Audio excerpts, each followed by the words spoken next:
Welcome students. Standard 4th, subject EVS 1, lesson number 3, storage of water, part 2. Students, in last lecture, we have learnt about how water is useful to us and also various ways of storing water. In that, we have learnt about old water stores, wells, water tanks on forts, draw wells, that is, add rivers and burns. Now we will continue our lesson. Areas having low rate of rainfall or far away from rivers had scarce population. To solve water problem in such areas, reservoirs were built.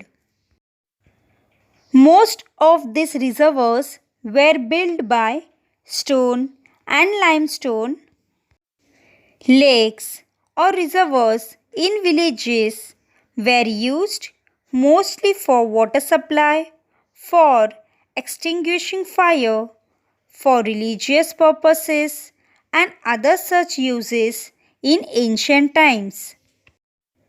Now, next one is dams.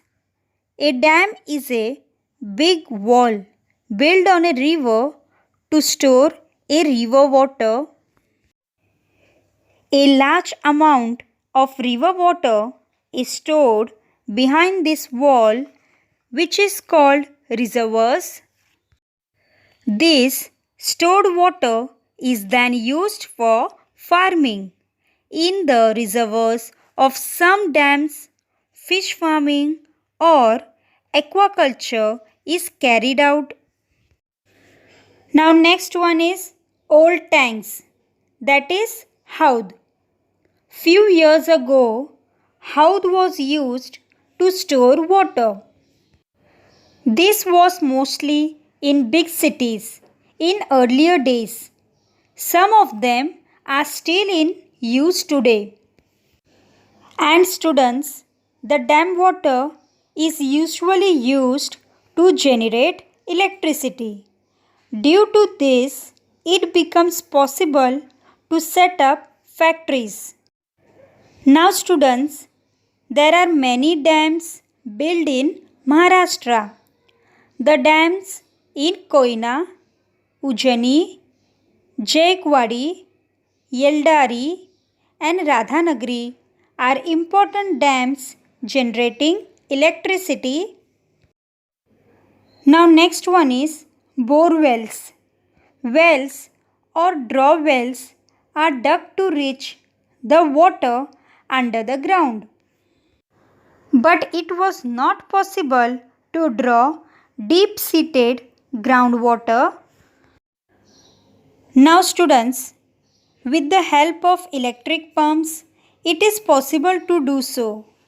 These wells are deep, but they are not very narrow. Now next one is panpoi. Panpoi, that is drinking water stands. Water in some places are stored in earthen pots so that people can drink water whenever they are out of their houses or while traveling. This is called panpoi. Water is provided free of cost. This facility started by either by some person or by institution. This make people convenient, especially in summer season. Now students, always remember, water is a natural resource. All living beings need water. We must keep this in mind when we use water. Students, what we have learned, we will go through it once. Traditional method of water storage, modern methods of water storage, and economical use of water. Thank you.